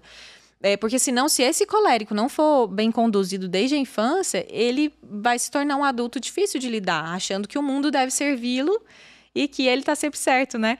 Sim. Então, desde criança, ele tem que entender que existe uma hierarquia e que os pais são autoridade e existe um motivo para isso e que ele, como criança, está em fase de aprendizado e deve obedecer aos pais. Só que, como ele tem essa natureza mais competitiva, vamos chamar assim, porque o colérico ele é bem competitivo, ele entra numa competição para vencer, ele gosta desse desafio, né? Então a gente tem que entender... que fala, Vanessa, você não gosta nem de empatar, né, cara? Não, nem empatar, tem que ganhar. Nem empatar, né? Você consegue. Então, a palavra-chave do colérico é justamente desafiar. Então, muitas vezes, se a mãe, o pai, fica batendo de frente, vai sim, porque eu tô mandando, aí esse colérico ele quer bater de frente, mas eu não vou, eu não quero e tal. Só que se eu inverto isso e falo assim, eu duvido que você consegue chegar lá no banheiro em 5 segundos e ligar o chuveiro para começar o banho. Eu acho que você não é rápido, você vai demorar. O colérico vai mostrar que ele consegue e aí ele vai cumprir isso. Então, se a gente coloca como palavra-chave desafiar, eu mudo totalmente o mecanismo dessa criança colérica. Se em um momento eu estava batendo de frente e dando uma ordem para ela, desafiando, vai sim, porque eu estou mandando, eu desafio ela, falo assim, será que você consegue fazer isso? O colérico tem uma necessidade de mostrar que é capaz. Então, a criança, ela liga uma chavinha de falar, eu consigo. Eu vou te mostrar que eu sou capaz. E aí ela vai. E aí quando chega, nossa, olha, você conseguiu mesmo. Olha só, que legal. Será que amanhã você também consegue? E aí a gente vai criando de novo o hábito. Ai, Carol, eu sempre vou ter que usar desafio? Desde o começo, na maioria das vezes, talvez seja necessário. Mas quando o hábito for criado, isso também vai se tornando... É uma tática ótima, meu. Não ótima, é? Tática, ótima. Eu acho também. Mas eu não sabia que o colérico dava mais trabalho que o... É porque eu não tenho, não. Por que ela não sabia? Gente, agora eu quero perguntar. Agora eu fico na dúvida. Gente, porque pra mim o sanguíneo era o mais... O sanguíneo também. Na verdade, os temperamentos quentes, né? Sim. Cada um tem os seus desafios. Eu vou ter mais um filho colérico. Eu não tenho filho colérico, só tenho sanguíneo melancólico. Olha, eu já recebi mãe colérica com filho colérico. Nossa, é um pouco sinistro, difícil, né? assim, porque é uma queda de braço o dia todo. Então, assim, cada um tem os seus desafios, né? Todas as crianças... Porque tem gente que fala assim, não, o mais difícil é o colérico, o mais difícil é o sanguíneo. E aí, fleumático e melancólico são fáceis. Eu falei mais até do colérico, porque em relação à criança, porque o colérico, ele é obediente. O sanguíneo não. O Não, sanguíneo ele é obediente quando ele tem noção que é certo. Quando ele não sabe... Se ele concorda com Se ele o comando, concorda, vai. Senão, não vai. Não, eu entendo. Mas, assim, até quando... Na criança, quando a gente tá falando, assim, na criança menor, né? Na criança que já tem, né? Ali a idade da ração a partir de 7 anos e já tem uma casa ordenada, ambos vão ser obedientes. Tanto o sanguíneo quanto o fleumático. Aí quanto você o pegou num melancólico, ponto-chave, quanto todos eles. Vanessa. Mas tô falando abaixo disso. Abaixo da idade da razão. Ali. Mesmo assim, eu vejo isso que meu filho de 3 anos, ele tem 3 anos, ele é melancólico, ele é extremamente obediente. Mas Entendeu? quando ele bate o pé. Não, bate o pé, ok, mas aí entra que ele mais é uma difícil. criança de 3 anos. Não, mas entende? Mas assim, mas ele é uma criança obediente, entende? E aí eu entendo isso, porque foi o que eu te falei, eu não tenho filho colérico, né? Então, mas até com as minhas amigas, assim, que eu converso, que têm crianças coléricas, a gente sente que as crianças coléricas, elas são mais obedientes. Entende? Elas assumem mais, a mesma ordem, vem com mais obediência. O sanguíneo não, entendeu? O sanguíneo não. Ele vai, você vai aquela insistência que você porque vai tendo ele e obviamente desvia, né? ele Ele desvia. é mais dispersa. cansativo, o mas ele é sanguíneo menos precisa de tinhoso, muito- né? Exatamente, Isso, é isso que eu tô falando. acho É que muito trabalhoso, porque assim, por mais que você bata de frente com uma criança colérica, em algum momento ali ela vai obedecer e ela vai seguir aquela ordem muito mais rápido. Ela vai obedecer. O sanguíneo não. O sanguíneo é aquela, caraca, cara, passou. Daqui a pouco De novo, de novo, entendeu? Até realmente adquirir o hábito, até virar a chave, Isso. até realmente aquilo ali entrar, a criança amadurecer e ela vai crescendo assim, realmente. Isso. É lógico, gente, que a gente tá falando isso, que é um assunto que a gente está trazendo, mas temperamento não define ninguém, Exatamente. tá? A gente não é definição de ninguém, tá? Até um mesmo norte, porque, né? exatamente, é algo mineral, a gente nasce com isso, mas existem várias coisas que acontecem ao longo da nossa vida, questões de personalidade, de tratamento, de profissão, de casa, como você foi educado, tudo isso vai moldar muitas coisas, né? E isso não é desculpa para nada. Ah, meu filho é assim então porque ele é sanguíneo, ele não quer dormir, então tá tudo bem. Não é assim, né? Mas a gente tem que saber lidar, porque a gente consegue lidar literalmente com as inclinações positivas e negativas, né? E a gente vai saber, quando a gente consegue identificar aquele temperamento, a gente consegue fazer o quê? Fortalecer as positividades, as inclinações, né, positivas que aquele temperamento tem, buscar cada vez ele mais para cima e manejar as inclinações negativas, né? Isso mesmo. E aí... Sobre o colérico, muitas vezes, se a criança for bem educada desde pequenininha, e os pais entendem o perfil dela e já conseguem perceber que, se eu der responsabilidade, se eu der funções, vamos dizer assim, exclusivas desse filho colérico, para ele entender que ele é capaz de fazer isso, que depende dele, que ele é importante nessa função, é um colérico que tende a se destacar de forma positiva. Então, muito provavelmente, essa impressão que você tem é por causa disso, porque são mães talvez mais conscientes com certeza. e aí educaram entendendo o perfil dessa criança. Eu te falo porque a gente tem, né, muitas mães com muitos filhos e tal, então a gente tem todos os temperamentos ali. Claro. Né? E a gente vê, assim, mesmo assim, a diferença do sanguíneo pro colérico, entende? Por isso que eu tô falando, eu achava que o sanguíneo era mais difícil, porque o colérico, por mais que seja difícil, cara, você coloca, eu acho, o colérico mais ele rápido na engrenagem, linha, ele entendeu? anda sozinho. O sanguíneo parece que demora uma eternidade pra colocar, fazendo a mesma coisa, né? É porque cada um tem a sua dificuldade mesmo, né? O sanguíneo tem as mães de sanguíneos têm a dificuldade dessa persistência mesmo, de começar uma coisa e dar continuidade, porque ele sempre esquece. A gente precisa estar junto, porque além dessa dispersão, ele precisa de companhia, pela necessidade de socialização. Um abraço né? quentinho. Abraço quentinho. Faz comigo, fica comigo. Tal. Agora, o colérico, quando a mãe não tem a consciência dessas diferenças e ela acha que é algo assim que ela precisa, quanto mais ela elevar, mais vai alcançar o objetivo que ela quer, mas aí é o contrário. Quanto mais ela eleva, mais o colérico. Bater de frente colérico nunca. Então, é uma mãe que às vezes ainda não tem esse conhecimento da ciência dos temperamentos ou precisa dessa orientação. Mas quando bem conduzido, o colérico é o que você falou, assim. Chegou na idade da razão, ele tem a consciência do que é certo e errado. Ele cumpre com maestria. Sim. É muito bonito. Vamos para os calminhos. Vamos para os frios, então. Vamos. Pros frios. Os fleumáticos, assim, a gente até brincou, né, que os mais trabalhosos são colérico e sanguíneo, cada um pelos seus motivos. O fleumático é aquela criança que fala assim, fica aqui, meu filho. Ele fica. O fleumático é assim, tem dois como autores. Isso aqui, como? Tem Bebe dois isso aqui, autores bebo. que são os autores desse livro que eu citei, O Temperamento que Deus lhe deu.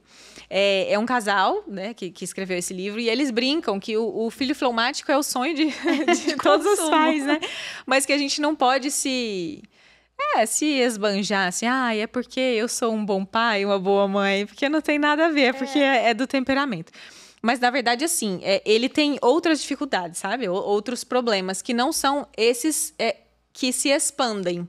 Então, uma das maiores dificuldades de quem tem criança fleumática é essa passividade, né? É uma criança que a gente tem que dar um empurrãozinho. Se a gente não dá um empurrãozinho, ela fica ali, porque para ela tá tudo bem. Nossa, tá bom aqui, né? Tá tranquilo, deixa eu aqui, tá legal. E é uma criança que é muito influenciável. Os sanguíneos também, só que os sanguíneos falam, aconteceu isso na escola, fulano fez isso e tal, então a gente fica sabendo. Tudo. O fleumático já é mais introspectivo. Então eu preciso estar muito atenta às companhias dessa criança, porque ela é muito influenciável. E como ela tem essa necessidade também de tá bem com todo mundo, de se sentir pertencente, ela pode querer interagir com um grupo, por exemplo, fazendo algo errado só para se integrar ali, né? Então, uma das maiores dificuldades dos pais de fleumáticos é essa, que precisa ter um olhar atento. E qual que é a palavrinha do fleumático? A palavra-chave é encorajar. Porque, de novo, se ele tá tudo bem, ele ficar aqui, ele não vai seguir. Então, eu preciso encorajar, mostrar que ele é capaz, motivar, assim, dando palavras de afirmação, né? E muitas vezes usando o próprio exemplo, porque como o fleumático, ele gosta de estar bem com todo mundo, ele é uma criança naturalmente obediente. Se eu conto uma experiência minha, quando a mamãe era criança, a mamãe também não gostava de brócolis, e aí a vovó fez isso assim assado, vamos tentar fazer? Eu vou fazer junto, você consegue. Então eu contar uma experiência minha, e mostrar que eu consegui, e essa criança talvez tenha uma confiança maior de que ela também vai conseguir. Mas, de novo, também um pouco parecido com sanguíneo, eu preciso fazer junto. Porque muitas vezes ela acha que, mas será que só eu aqui fazendo? Faz junto comigo para eu achar que eu consigo. Então, a palavra-chave do fleumático seria encorajar. Porque se o fleumático, ele recebe elogio, encorajamento, e ele vê que ele é capaz, aí ele vai longe. Que aí ele realmente tem uma confiança de, não, eu consegui, então hoje eu vou conseguir, amanhã eu vou conseguir de novo, e aí isso vira um hábito. Aí é a questão que a gente está vendo desde o início, né? A criação de hábito. Maravilha. E o melancólico? Então nós temos a palavrinha, né? O sanguíneo. Sanguíneo é divertir.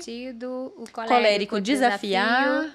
O fleumático encorajar. E o melancólico é tudo detalhar. Isso você volta pro prato, né? Que a gente está falando aqui da nutrição infantil, principalmente da seletividade. Exato. Né? Melancólico, detalhar. Porque o melancólico, como ele é metódico, ele é analítico, é perfeccionista. Você tem que falar, esse brócolis aqui tem todas as vitaminas que você pode... Tem que botar no prato certinho, cortadinho. Olha só, porque você vai comer, meu filho, deixa eu te contar o que tem aqui dentro. Todas as características de tomate. Com o melancólico, o que eu, assim, com todas as crianças, eu vou repetir para ficar bem claro, assim, para quem assiste a gente, que a gente não está separando em caixinhas. A gente está falando o que funciona melhor para cada criança, mas uma estratégia que eu estou direcionando para uma criança pode funcionar para as outras também, né? Então, pro melancólico, assim como para os outros, mas mais ainda pro melancólico, se eu chamo ele para a cozinha e se eu mostro o processo de preparar aquele alimento, ele vê o que eu vou colocar, agora eu misturo isso, agora eu preparo isso. E olha só, Diogo, tem uma coisa interessante, porque nesse processo assim da criança seletiva, muitas vezes a mãe fica angustiada, eu vou esconder a comida aqui, porque aí ele só come verdura se for aqui dentro de não sei o quê. Em nenhum momento é bom fazer isso? Nenhum momento. Assim, tem exceções, posso até falar delas daqui a pouco. Mas não é legal porque a criança pode ficar desconfiada, especialmente o melancólico. Então, se ele vê que ele foi enganado, né? Porque a sensação é essa, nossa, tinha um negócio aqui que eu não sei o que é, não sabia. Brócolis aqui no meio misturado, dessa batata. Minha mãe me enganou, então estava misturado na batata. Então, da próxima vez, quando tiver batata, eu também não vou comer. Porque vai que tá misturado aqui e eu não tô sabendo, né? E o melancólico guarda. Só que ele guarda e não fala. Né? Ele é o colérico para dentro. Então, a gente tem que tomar cuidado com esses comportamentos, especialmente no melancólico, porque ele precisa estar ciente das coisas, ele é muito analítico, ele observa. E se a gente coloca ele participando do processo, eu aproximo ele da comida e deixo ele menos desconfiado. Bom, eu sei o que está ali, eu vi preparando, a minha mãe me explicou o que faz bem, por que eu tenho que comer isso, todo mundo está comendo, então eu estou mais seguro de também comer. E aí a questão de esconder, né? Que você perguntou. Esconder isso. Não é legal porque a gente está enganando a criança, então eu não estou trabalhando o comportamento alimentar dela. O fato dela ver o que ela está comendo, ela conhecer o sabor daquele alimento, tudo isso faz parte da evolução da aceitação alimentar dela. Se eu estou escondendo, eu não estou ensinando. Então é importante que ela veja aquilo. Mas em determinadas situações, e eu não digo esconder, eu digo associar um alimento com outro, que eu falo que é o alimento de segurança. Por exemplo, a criança gosta de sanduíche. Então, eu vou colocar um filetezinho de cenoura no sanduíche, mas eu vou chamar a criança para fazer isso junto comigo. Vamos deixar esse sanduíche aqui um pouco mais nutritivo, vamos falar que é o sanduíche da princesa não sei qual, que gosta de cenoura. Então, coloca aqui junto com a mamãe, você nem vai sentir o gosto. Então, assim, eu estou trabalhando a aceitação alimentar. Carol, mas um filetezinho de cenoura não vai fazer diferença. Nutricionalmente, não, mas eu estou trabalhando a aceitação alimentar. Para que lá na frente a gente aumente para 2, 3, 4, um pouco mais, uma colher de cenoura ralada. Então, a gente vai caminhando com o processo. Mas sempre que a criança veja junto, é melhor. Para que ela não se sinta enganada e para ela saber o que ela está comendo mesmo e tá ciente. Veja a importância do podcast. Isso aí é preparar para os adultos que chegam na gente. Essa dificuldade hoje das pessoas engravidarem, ter um bom estilo de vida. Isso. Quantos adultos chegam, não consigo comer isso, não consigo comer aquilo. Exatamente. Então, é uma preparação desde essa sua fase. A gente precisa preparar. A gente pega muito. É muito difícil. E como a gente trata muito a questão da infertilidade, é assustador como as pessoas comem mal. A obesidade só vem aumentando. Obesidade infantil. Então, a importância de encaminhar. A questão do Ânima Podcast de Saúde aqui é informar mesmo. Isso aí você vai impactar numa geração de famílias à frente, né? Que a gente vê hoje. Fora o exemplo, né, também, que a criança, não adianta a gente querer que a criança coma o brócolis. Acho que a gente está pegando o brócolis aqui o tempo todo, mas não adianta a criança vai comer brócolis se ela não vê ninguém comendo o brócolis. Isso eu ia perguntar, a importância dos pais, porque eu vejo muitos pais ali, bota comida e pede pizza depois. Eu recebo isso no consultório. Não, eu recebo isso também, quando eu falo assim, poxa, quando eu começo a falar da alimentação, eu falei, poxa, você tem que mudar isso e tal, você tem filhos, sabe? Então, seus filhos... Não, mas os meus filhos se alimentam muito bem. Eu aqui não preciso. Eu falei, gente, como assim, isso né? É você faz duas comidas em casa, sabe? A sua ruim, a deles boa, sabe? Então, isso é super importante mesmo, né? Desde pequenininho, ter essa noção, assim. Tem questão tanto fisiológica, os neurônios espelho. Então, assim, a criança tá vendo. Se a gente vê uma criança pequenininha, ela pega o controle de televisão e põe assim, porque vê os pais colocando assim um telefone e acha que é assim que a gente faz com algo nesse formato. Então, se a criança vê que eu tô comendo sempre aquele alimento, para ela aquilo é natural e até dá uma sensação de segurança. Sim. Eu vejo eles comendo, ninguém desmaia aqui, ninguém faz careta, todo mundo come com naturalidade, então tá tudo bem eu tentar comer também. Então eu acho que precisa mesmo, a gente precisa conscientizar os pais que não adianta falar para a criança comer se eles também não comem. E no caso das mães ou os pais, né? Como é que você lida com isso? Porque, por exemplo, tem que ter todo um approach ali em relação à alimentação, onde eu também entendo que existe a ordem e a temperança também em relação à alimentação. Não é forçar, obrigar, mas eu acho que a criança não tem que comer o prato inteiro, mas tem que comer de tudo, né? Então, até uma frase que eu uso lá em casa. A gente não precisa comer tudo, mas a gente precisa comer pouco de tudo. tudo isso. Né? E isso não é somente sobre nutrição, né? Isso é sobre várias virtudes, principalmente fortaleza, temperança, né?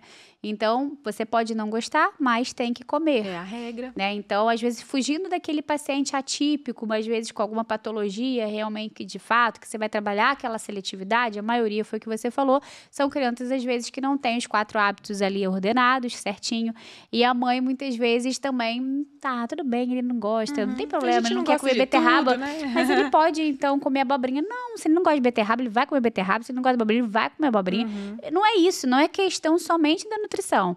É questão realmente de outros valores ali, que é muito além de comida, porque até mesmo para aquela criança crescer um adulto saudável, literalmente em todos os sentidos, né? Então, como você lidar com as mães? Porque, por exemplo, a colérica eu sei que vai fazer a criança comer ali. Né? Agora a sanguínea, o fleumático, o melancólico vai fazer também. Mas assim, como que seriam as características dos temperamentos da mãe, que eu digo que é o que mais está ligado ali em relação à alimentação dos filhos, né?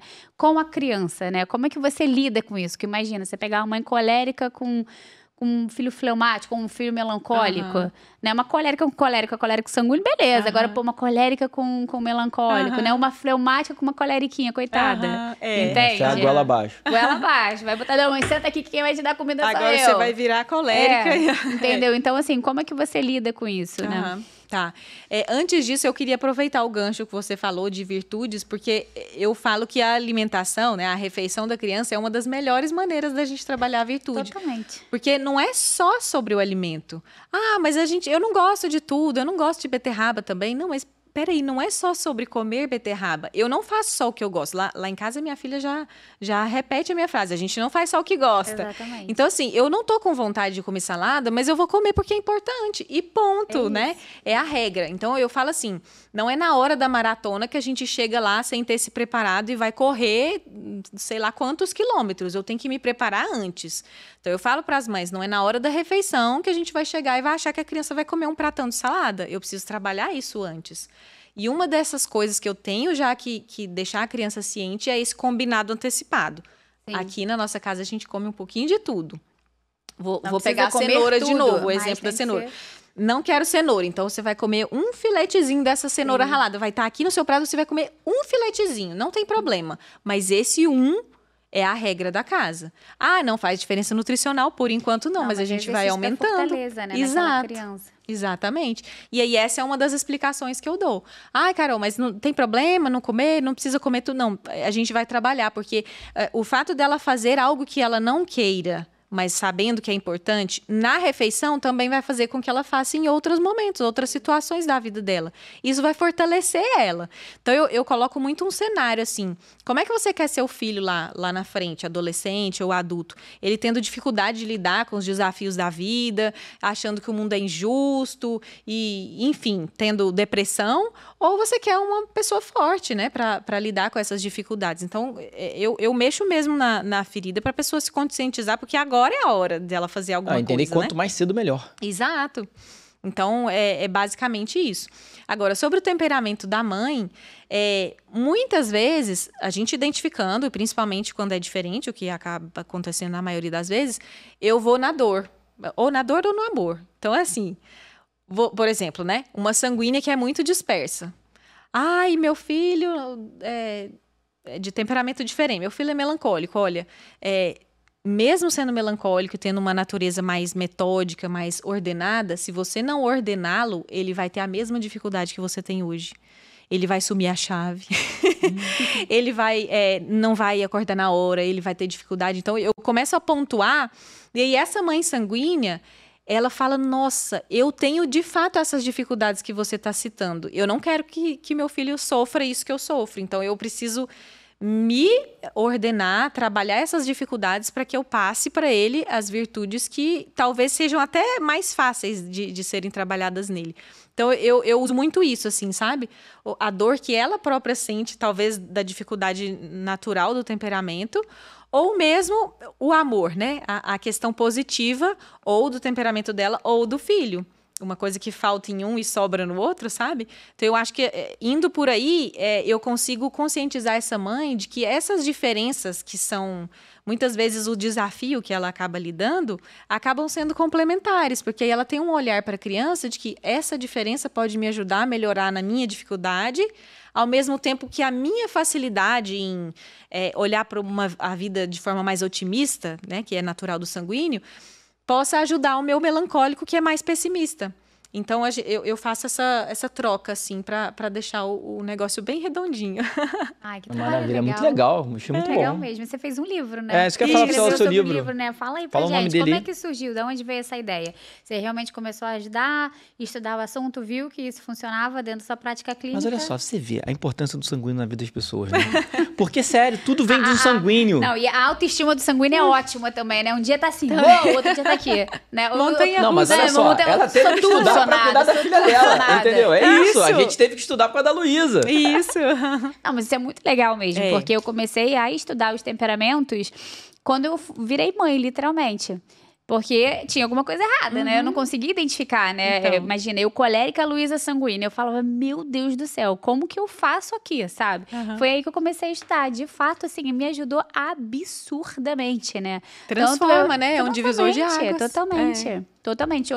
Hoje em dia, obviamente, né? Na época eu estudei por algo assim, meu Deus do céu, né? Não tô conseguindo educar aqui. Como é que tá acontecendo? O que é isso, né? Então, eu fui precisar conhecer o meu temperamento, saber lidar comigo, com as minhas quedas, né? Com os meus vícios ali, para eu poder ajudar a minha filha a entender. Hoje em dia, eu consigo usar isso claramente na educação, porque eu dou a mesma educação para os dois, só que completamente diferente, né?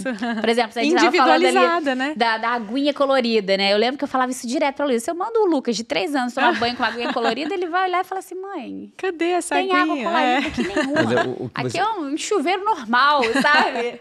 É interessante. Eu já tenho muitos cuidados sabendo do meu temperamento em relação a Luísa, com a questão da comida, com a intensidade das coisas. Eu vou segurando muito ela. Vanessa, segura nisso porque eu sei onde vai dar. Então, Então, isso que é bonito, né? Segurando muito a Luísa nesses pontos. A gente se conhecer e entender onde está o nosso ponto de fragilidade para que o nosso filho não sofra a mesma coisa. E né? uma atenção até para todo mundo da área da saúde. Isso é muito bom abordar. Você sabe entrar no paciente. É o que eu falo, eu trato sobre saúde masculina. Nada pior do que tratar homem, que é muito difícil. O homem não sabe se tratar. Ele não fala. Quando você começa a pegar o temperamento desse paciente, você consegue entrar ali.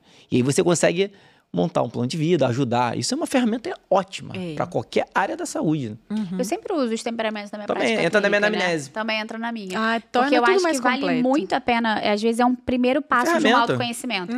Porque no meu trabalho eu preciso, 50% sou eu que faço, 50% é o paciente. Isso, exatamente. Né? O sanguíneo começa, caraca, doutor, eu vou mudar tudo hoje. Amanhã acabou, né? O colérico vai, né? Você vai ver que ele vai voltar É impressionante. 10 quilos As mais mães magros. coléricas que eu atendo... Meu irmão é sinistro, assim, pá, aquele foco, né? O melancólico também é muito focado. Também. Então, você, às vezes, para o meu trabalho dar certo, eu tenho que trabalhar todo o autoconhecimento daquele paciente ali, porque é muita mudança de hábito, né? Mas fala do seu livro, Então, foi na pandemia, nesse processo aí de encantamento, foi. Olha, eu vou falar uma coisa, eu acho que eu escrevi o grosso do meu livro, eu escrevi em 1 mês. Caramba! E foi assim, por esse encantamento com o tema e talvez por uma pressa de divulgar uma coisa que ainda não era conhecida no meio da nutrição, porque nenhuma nutricionista tinha isso, né? colocado esse tema, né, na sua atuação profissional. E aí eu pensei, eu preciso correr, porque vai que alguém faz antes. Então, eu escrevi o livro, porque, assim, foi uma noite de insônia que eu tive, veio o título na minha cabeça, né, uma inspiração mesmo. É o temperamento bem nutrido, do Espírito os 4 Santo. temperamentos na alimentação dos filhos. Exatamente. Então, eu pensei, o temperamento bem nutrido, mesclando o tema dos temperamentos com a nutrição da criança, não só uma nutrição fisiológica, mas uma nutrição comportamental também, né? E aí pensei, e aí ia divagando aí na minha cabeça, e meu marido me ajudou muito, porque foi na pandemia, não tinha parquinho, e eu precisava escrever, eu queria colocar essas ideias todas, né, no papel. Então, ele ficou muito, assim, envolvido com a minha filha nos momentos que eu precisava escrever, e aí foi isso, foi a inspiração. Dele? Ele é melancólico. Ela é tranquila. Tá tranquilo. Então, por isso que também, né, os 2 frios com uma quente, aí a gente dentro de casa. Mas a alegria deu tudo da casa, certo. Né? Porque a alegria. É a alegria. Olha, ela é da mesmo. Casa. Ela é impressionante, cara. Da Tira família alegria, toda, onde ela vai. Né? É impressionante. Muito bom mesmo. E, por exemplo, assim, quando a gente fala da própria parte nutricional mesmo, os sanguíneos, eles vivem muito pelos prazeres, né? Então, isso é algo que você aborda também em cada temperamento? Também. Cada um tem seus desafios particulares e eu não gosto, assim, muitas vezes chega essa pergunta para mim relacionada, tem um temperamento que tem mais seletividade do que o outro? Não, a gente não pode, de novo, encaixotar e rotular as crianças. Na verdade, eu nem gosto de ficar falando para a criança, você é isso, você é aquilo, porque senão ela cresce com isso. E aí, se ela entende sobre o assunto, então eu sou assim porque eu sou... Aí dá errado, né? Mas então a gente entendendo que é uma questão geral, que qualquer criança pode ser seletiva, e indo agora nas características, tomando o cuidado de não classificar e não encaixotar, os temperamentos úmidos têm uma tendência maior por ter um apetite concupiscível mais acentuado, que é aquela busca por bens assim mais fáceis, pelo prazer, por comodismo, por coisa que tá legal, assim, tá tranquila, né? Então, alimentos mais saborosos geralmente são mais queridos pelas crianças úmidas, embora também a gente possa ter esse mesmo olhar para as crianças secas, não no sentido do apetite, que é concupiscível mais intensamente nos úmidos, e irascível, que é mais de bens árduos, nos secos. Porque eles podem entender por um outro olhar. Não, eu quero isso aqui porque eu quero, pronto. Eles têm uma firmeza maior nas decisões, né? Essa secura, princípios, valores. Então, ele pode querer um determinado alimento porque ele decidiu o que ele quer e ninguém vai tirar isso da cabeça dele. Então, por isso que eu falo que qualquer temperamento pode ter seletividade, pode ter uma busca por coisas mais gostosas. O motivo é que pode ser diferente. É importante você trabalhar todas as virtudes, porque esse paciente, essa criança que é uma sanguínea, vai buscar o prazer na comida, você trabalha também a questão da preguiça, porque ele vai ter essa tendência da preguiça, da luxúria mais velha, acaba tendo. Então, você trabalha isso tudo junto, né? Da gula, né? Da gula, isso tudo junto. Isso, exatamente. Desde criança, quanto mais cedo, melhor. Porque aí, eu falo, é uma dificuldade que ele vai ter menor lá na frente. Sim. Eu sempre pego nessa ferida. Toda a dificuldade que você tem hoje, como adulta, se você trabalhar agora, seu filho não vai ter lá na frente, ou vai ter menos, né? Então... E é muito legal, né? Porque você consegue olhar e você consegue ajudar uma família inteira. Exato. Porque a mãe, quando chega com você, você consegue ali pegar pela dor ou pelo amor, né? Você consegue trabalhar ela ali. Ordena a mãe, a casa. de fato, ali, ela também precisa daquela ajuda que você traz para ela. Ela se autoconhece, conhece o filho dela, ou seja, é um passo ali que muda muita coisa, né? Que vai muito além de só comida, né? Então, hoje foi uma aula muito legal, porque a gente não falou assim só da especialidade da nutrição, né? Mas a importância de realmente entender que todos nós somos diferentes, independente de temperamento, cada um tem o seu tempo. Né? Ficou uma mensagem muito legal sobre a ordem, que de fato tem que ter os 4 hábitos ali muito bem ajustadinhos, né? Seja para qualquer diagnóstico de seletividade ou não, né? E como trabalhar com cada temperamento. Foi muito né? legal. Entender que Muito Deus legal. dá virtude pra gente trabalhar isso. Usar o potencial de cada temperamento, mas você entender onde é a sua deficiência e trabalhar aquilo ali. Então, foi sensacional. Eu nunca tinha visto falar em relação à comida. A gente trabalha trouxe... muito isso, a questão da gula, né? Os temperamentos que estão presos ali, a gula, o sanguíneo, o flemático e tal. Mas eu achei sensacional. A gente Eu trouxe tava ansioso. uma colega dermato, que inclusive trabalha com a gente lá na nossa clínica, eu assisti Ânima. esse episódio, Você assistiu? né? Eu Aí falo ela pra falou vocês que eu muito assisto. legal. Assiste mesmo, assiste olha! todos ali, né? Semana retrasada teve uma também que a gente trouxe uma pediatra também, falava, eu sou fã, assisto vocês E vou ter uma sempre. dica. Eu A falei, melhor, sabe o que é legal? Malhar, escutar é muito bom. No Mas Spotify. é uma das coisas que eu faço. Você faz, né? Ah, Ou você bota na malhando, internet ou ainda. arrumando a casa. Arrumando a casa, malhando. Cara, é ótimo escutar. É ótimo. E aí a gente trouxe ela para falar sobre análise facial e os 4 temperamentos. Muito Foi legal. muito legal muito também, legal. né? Igual você trouxe agora a alimentação em relação aos temperamentos. Fala o seu arroba. Carolina Barros Nutri. Tá aparecendo aqui pra vocês, gente. E aí, Carol, se o pessoal ficar com alguma dúvida, alguma coisa, você consegue responder direct? Você abre caixinha pra eles conversarem lá com abro você? tudo certo. Podem me procurar, vou E ter marcar muito consulta, prazer. como é que faz? Tem no link da minha bio, lá no Instagram, tem o meu WhatsApp. Pode falar Então direto entra aqui, comigo. ó.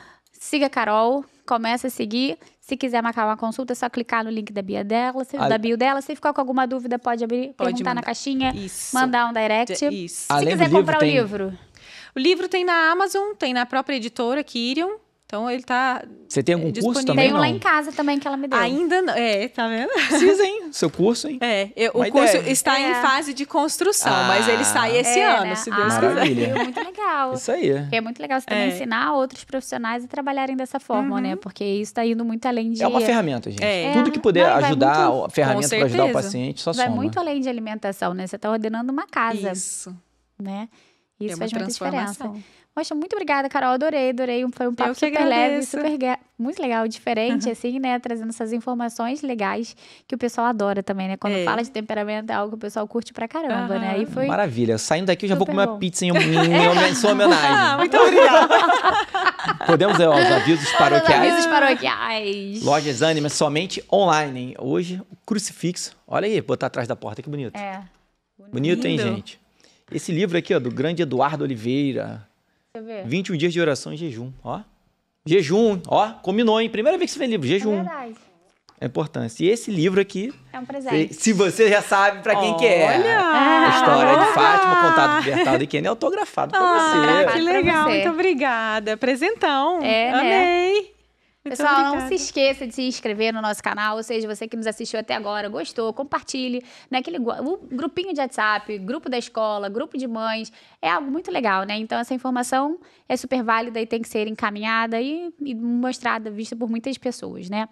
Você que está aí assistindo a gente até agora, não se esqueça, clica ali e se inscreva. Essa sua inscrição no canal pra gente é super importante, tá? E nos assista e siga todas as nossas outras redes, como o Spotify, Amazon Prime, o próprio Instagram e Deezer. Ou seja, vocês não têm desculpa, a gente tá em tudo, é só ouvir a gente, ou ver ou ouvir.